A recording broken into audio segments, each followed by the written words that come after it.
Deux droites perpendiculaires, ce sont deux droites sécantes, c'est-à-dire qui se croisent, en formant un angle droit, c'est-à-dire un angle qui mesure 90 degrés.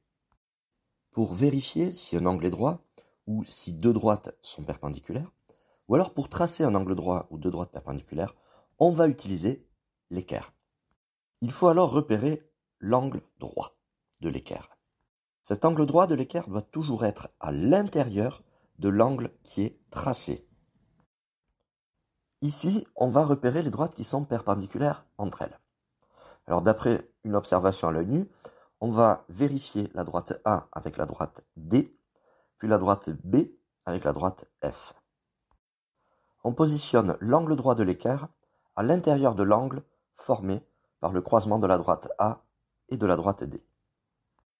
Si les côtés de l'angle droit de l'équerre épousent parfaitement les deux droites, alors l'angle en question est un angle droit, les deux droites sont perpendiculaires.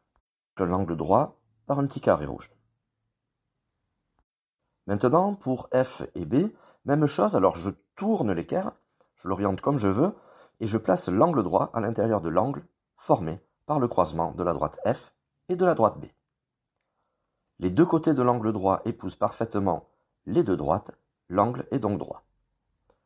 Et puis on a la droite E et la droite C qui se croisent également en formant un angle droit. Ils sont perpendiculaires. En fait, deux droites perpendiculaires vont former quatre angles droits.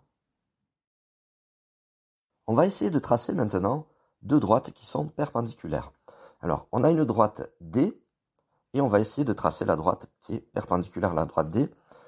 On va ajouter une difficulté, cette droite doit passer par un point précis qui sera ici le point A. La première chose à faire, c'est repérer l'angle droit de mon équerre. Ensuite, je vais placer mon équerre de la manière suivante. Il faut que un des deux côtés de l'angle droit soit pile sur la droite D.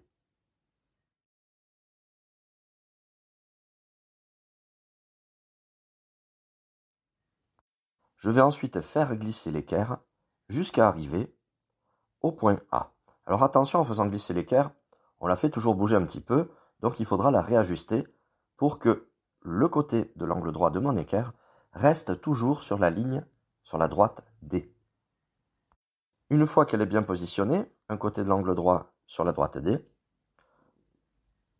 l'autre côté de l'angle droit qui passe par A, je peux tracer alors la droite rouge ici, qui sera perpendiculaire à la droite D. Je marque l'angle droit.